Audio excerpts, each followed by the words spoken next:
Siemanko moi mili, ostatnio na kanale pojawiło się BMW w nadwoziu Gran Coupe. To może czas na nadwozie dla odmiany Gran Turismo? W zasadzie ten rodzaj nadwozia w BMW to taka bardziej praktyczna forma od sedana. Naprawdę, auto myślę dość ciekawe, w bardzo ciekawej konfiguracji, naprawdę atrakcyjnej konfiguracji właściwie. Bo przed Wami BMW 325D Gran Turismo właśnie, F34 oznaczenie. Rocznik 2014, 25D końcówka oznacza, iż mamy tutaj najmocniejszego czterocylindrowego diesla, jaki był dostępny w tym modelu. Auto w M-pakiecie, zdrowiutkie, z pewnymi modyfikacjami. Zajrzyjcie do środka. Odważna konfiguracja i charakterystyczna. Biały zwóz z zewnątrz i czerwone, czerwono-czarno, srebrne właściwie wnętrze. Samochód ten został mi udostępniony przez dealera samochodów używanych Auto Comfort spod Szczecina z Morzyczyna, także tę maszynę sobie możecie kupić. Link do ogłoszenia daję Wam w opisie filmu. Silnik właściwie, no co, N47,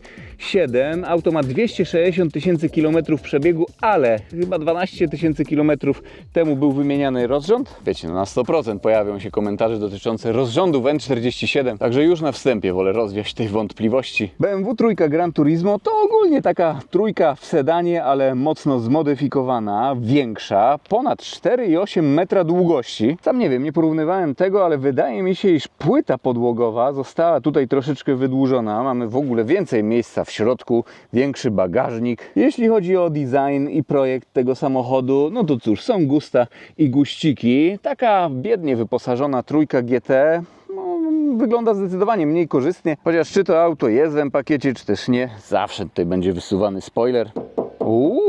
Nawet nie jest plastikowy. Ej, ale w takiej konfiguracji wygląda całkiem spoko ten wóz. Już nie mówcie, że nie. M-pakiecik to oczywiście inne zderzaki, inne progi. Przód tak troszeczkę może przypomina F30, ale jest zmieniony. Reczki chyba zostały tutaj wymienione z chromowanych na czarne, ale jak najbardziej to tutaj pasuje, no bo mamy Shadowline. Jest to przedlift, nie wiem czy Wam mówiłem, rocznik 2014. Reflektory mamy tutaj bixenonowe. Tak to wygląda z bliska. Fajnie to BMW zrobiło, że te reflektory są jakby połączone z grillem. Felga 18, opona 225/50. Kurczę, czy 325D wychodziła z takimi zaciskami? To jakiś czterotłok jest? W ogóle takie tarcze, o proszę. Auto trochę waży, trzeba tutaj mieć czym hamować. Ale zauważyłem, iż opona z tyłu jest szersza, nie 225, a 255. Te kapselki tutaj zostały wymienione na takie z nowszych modeli. 50-lecie M-Powera, coś takiego. Tutaj też proszę, jakie zaciski nawet z tyłu jest, jakie heble. No chłopie, wizualnie bardziej mi ten samochód przypomina 6 GT niż 5 GT. Bagażnik jest elektrycznie otwierany, jest naprawdę duży. W ogóle świetny jest do niego dostęp, bo pierwsza sprawa jest to liftback. Bagażnik ma generalnie regularne kształty. Zobaczcie, tutaj można sobie też przyczepić takie dosiadki, mocowania. Tutaj też jakaś gumka z fajnych materiałów. To wszystko jest tutaj wykonane. Półeczka, 520 litrów pojemność. Zamykamy, cyk. Mamy tutaj też okno dachowe, nie szyberdach, a normalnie okno dachowe. Proszę bardzo. Proszę bardzo, panie. Ciekawe, bo konfiguracja według mnie tak kolorystycznie, no i że M-pakiet, no to atrakcyjna, ale ten 325D też rzadkie. Ok, jak 320D, czy tam 318 jest ok. No to bardziej takie popularne wersje, nawet 330D, 335, ale 325D? Skórka, tutaj miękko, tutaj miękko. Tutaj jest miękko, proszę Państwa, cały boczek drzwiowy jest miękki. No tutaj wnęka jest jedynie twarda, chociaż od wewnętrznej strony jest tkaninka. Takie dekory, chyba nawet aluminiowe, coś mi się tak wydaje. Szyby oczywiście tutaj nie mają ramek, no i przestrzeń pasażerska z tyłu. Ale czerwone, takie czerwone, nie żadne buraczkowe czy coś takiego, nie wiem jak to na kamerze wyjdzie, wprost takie czerwo. No i w porównaniu do trójki w kombi, czy w sedanie, takie GT mam naprawdę pełno miejsca z tyłu. Fotel kierowcy wyregulowany jest pode mnie, mam 198 cm wzrostu i właściwie to trochę tutaj dotykam o podsufitkę włosami, ale tak, proszę bardzo, normalnie, sam za sobą się tutaj luźno mieszczę. Tutaj to oparcie kanapy troszeczkę takie pionowe, ale no tutaj nawet mamy skórka, pamiętajmy, to jest trójeczka przecież. Dla rodziny trójka GT jak znalazł. Tutaj jeszcze oświetlenie ambiente jest pod tymi listewkami. Klimatyzacja automatyczna dwustrefowa, ale właściwie trzecią strefą, no to tutaj możemy sobie o tym regulować, czy ma nam wiać nam ciepłe, czy zimne powietrze. Jest ok. Uchwyty na kubeczki, tutaj schowek i przestrzeń pasażerska z przodu. No co? Jest trójeczka, no to wnętrze też jest z trójeczki, aczkolwiek no są tutaj trochę inne. Boczki drzwiowe, w ogóle podsufitka jest czarna, zupełnie inna, no bo wszystko jest wyżej, te słupki są bardziej pionowe niż w trójce. Okno dachowe ogólnie też można sobie tutaj zamknąć, jest też zasłona. To się wysuwa, żeby nam tutaj ostro nie wiało do środka. I co, przejdziemy do przodu. To jeszcze taka tutaj przeróbka mała, fistingowe lusterka, nakładeczki, czyli z przodu. No tu taki bardziej mechaniczny jakby dźwięk. Jest keyless i z przodu boczek drzwiowy tak samo jak z tyłu jest cały miękki. Naprawdę fajnie. Szczególnie, że nie jest to 5 czy 7. Fotele elektrycznie regulowane, podgrzewane, pompowane, nawet tutaj po bokach. O, to jest pompowane. Zobaczcie, w ładnym stanie. 260 000 kilometrów. Widok z perspektywy kierowcy. Widoczność jest całkiem spoko, ale musimy pamiętać, no jest to takie trochę większe auto. Ale tam wiecie, czujniki parkowania, kamera cofania. Wsteczny sobie wrzucimy. O, tak to wygląda. Ale dzisiaj cieplutko, aż włączymy sobie klimatyzację, auto się nagrzało. Deska rozdzielcza, no to co? Tutaj jest miękko, tutaj jest już twardo, chociaż jest to nawet przyjemne w dotyku. Tutaj jest miękko i tutaj to jest miękkie, to jest twarde i tu jest twardo. Tunel środkowy, też z takim charakterystycznym dekorem wielkim.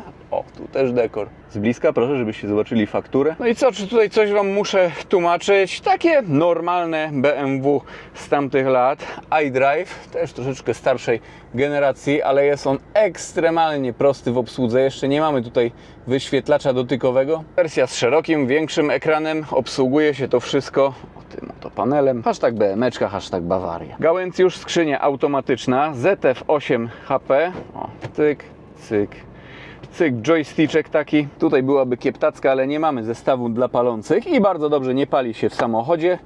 Uchwyty na kubki, tryby jazdy, Sport Plus, Sport, Comfort i Eco Pro. Nie mamy tutaj liczników całych LCD, w przedlifcie chyba jeszcze takich nie było. Tutaj jest taki mały ekranik LCD i to się wszystko zmienia. Schoweczek opada nam bardzo powoli, mięciutko, tak? Cały jest wewnątrz wyflokowany, całkiem spory. I kierownica z łopatkami. Zwróćcie uwagę, nawet mamy tutaj tempomat aktywny z radarem. No konfiguracja naprawdę fajna.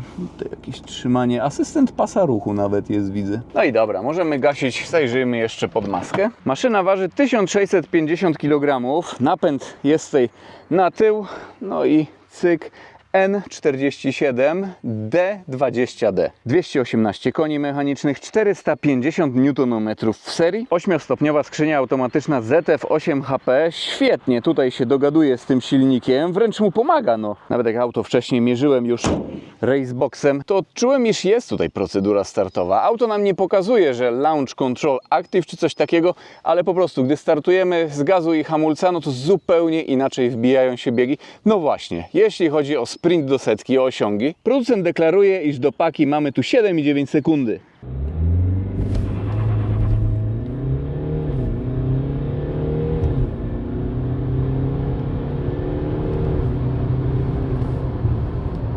No panie drogi, zdrowizna. Prędkość maksymalna podobno 226 km na godzinę. No mogłoby się wydawać, że VMAX będzie tutaj większy, ale auto też ma swój gabaryt. Pewnie troszeczkę gorszy współczynnik oporu powietrza. Przede wszystkim jest wyższe, no i ma też większą powierzchnię czołową. Koniec tego pitolonka. Przenosimy się pod autostradę. To jesteśmy na miejscu, wszystko gotowe. Palimy bestię.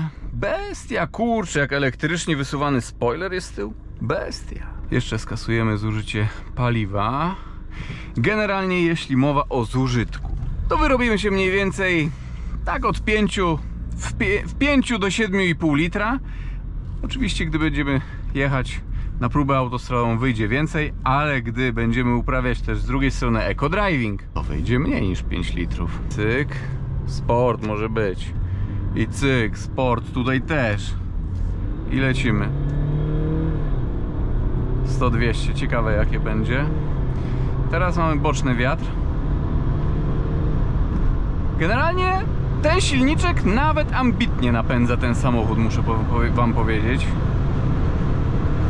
Może mały dieselek, ale z drugiej strony 220 koni mechanicznych prawie. No i to już będzie pod górkę. bocznym wiatrem, no auto jest wyższe, no to od razu tutaj bardziej czuć każdy powiew wiatru. No strasznie wieje, strasznie. 34 sekundy 100-200, ale nie przejmujcie się, było pod górę, no i właśnie z tym wiatrzyskiem z boku. No i tutaj myślę, że zrobimy sobie taki przelot, o! No! Nawet jak wyprzedzamy ciężarówkę, to od razu czuć takie mikrobusty jakby. Tutaj sobie coś robimy? Nie. Wyprzedzanie. Dobra, damy maszynie odpocząć troszeczkę. Średnie zużycie paliwa jak na razie 13 litrów. Wrzucamy sobie tryb komfort i sprawdzimy prędkości obrotowe może. No dobra. Przy 180 km na godzinę, no to mamy 2700 obrotów. Przy 160, ale dzisiaj takie wysokie prędkości, all dieselek na trasy, ponad 200 koni, Chorwacja, no roz, to 2362 przy 160 i co, przy 140 sprawdzamy? Nie sprawdzamy, bo zaraz odcinek specjalny. I tryb S. A Sport Plus damy, dobra. Tu już będziemy się bujać. Kupra ciśnie tutaj ostro, nie no, bus.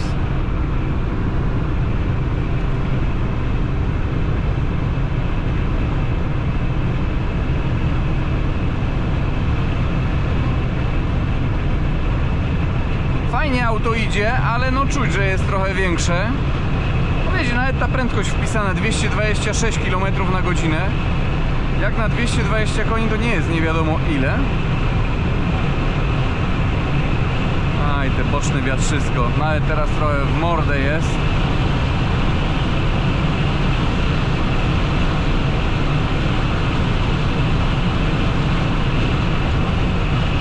No 228 według GPS-u było. Może w drugą stronę napędzimy się troszeczkę lepiej, zobaczymy. Średnie zużycie wskoczyło nam tutaj do 15 litrów, ale tą deklarowaną prędkość już osiągnęliśmy. Szacuneczek dla BMW, że mamy tutaj temperaturę oleju i oscyluje ona tak mniej więcej według tego wskaźnika w okolicach 100 stopni, jak tak jedziemy, jest to bardzo spoko. I te fotele sportowe, jest to trójeczka, a o dziwo są naprawdę wygodne. Tutaj po środku jest dość twardo, nie są to pufy, ale cholera wie, no ja bym tutaj normalnie, nie, załadował się, rodzinkę, zobaczcie ile miejsca, nie? I cisnął na wcześniej wspomnianą Chorwację. No i ten spoiler, nie, poniżej 80 jeszcze jest wysunięty, poniżej 60, 50, nie wiem, jakoś automatycznie on się powinien chować tutaj, znaczy chowa się i wyciąga, bo widziałem wcześniej. No soundcheck, wiecie, dieselek 4 cylindry, Boże święty.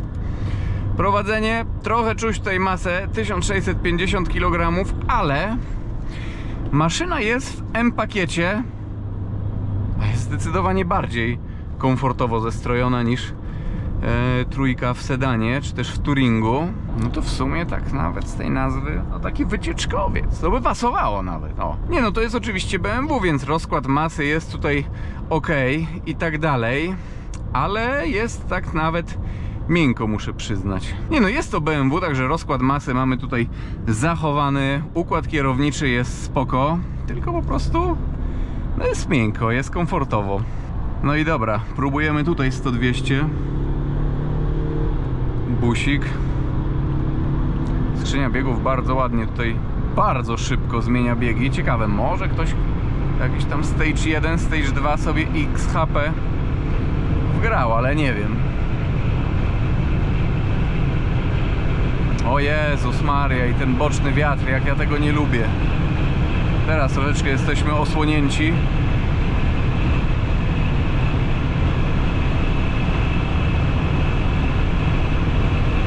(29,61). No byłoby troszeczkę szybciej, ale nie mogłoby wiać. Na około 26 sekund z kawałkiem myślę, że dałoby radę tutaj osiągnąć.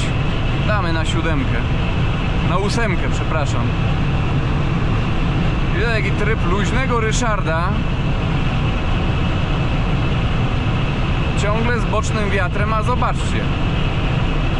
No, to był dobry pomysł, żeby sobie wyższy bieg wbić. Teraz nie cisnę do dechy. Teraz depnąłem. Dobra, chwilę odpuszczę.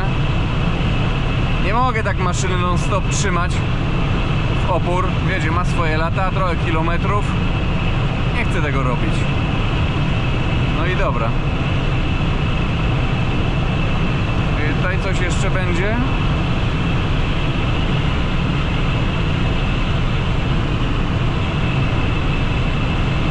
No, jesteśmy osłonięci.